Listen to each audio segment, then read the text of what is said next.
Mayang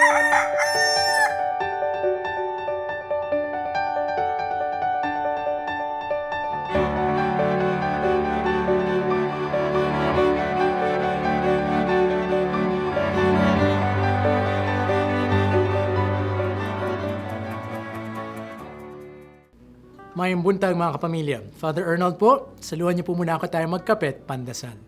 Ngayong araw pong ito ay pinagdiriwang natin ang Transfiguration. May katanungan po ako sa inyo. Kung alam niyo pong mapapahamak lang po kayo sa patuloy niyong pagmamahal, magmamahal pa rin po ba kayo? Ang maluwalhating pagbabagong anyo ni Jesus sa bundok Tabor ay naganap habang pinaghahandaan niya ang pagpasok nila sa Jerusalem, kung saan siya ay magdurusa at ipapako pa sa krus. Subalit hindi po niya tinakasan ang pagdurusa para manatiling nagniningning na lamang doon sa tuktok ng bundok.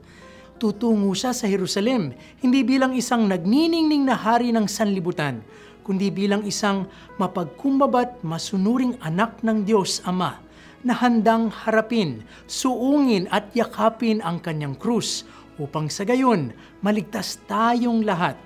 Hindi po sa pamamagitan ng kapangyarihan, sa kayamanan at dahas, kundi sa pamamagitan ng kanyang kabutihan, ng kanyang kabanalan, ng kanyang pagmamahal.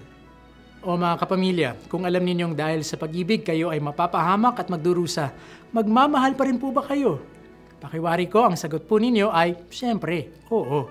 Tulad ng sagot ng mga magulang na nagmamahal sa kanilang mga anak at ng mga anak na nag-aaruga sa kanilang tumatandang mga magulang.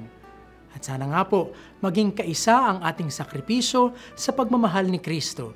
Nang sa gayon, sa pagdating ng panahon, tayo rin ay makiisa sa kanyang kaligtasan, sa kanyang buhay at sa kaluwalhatian. Amen.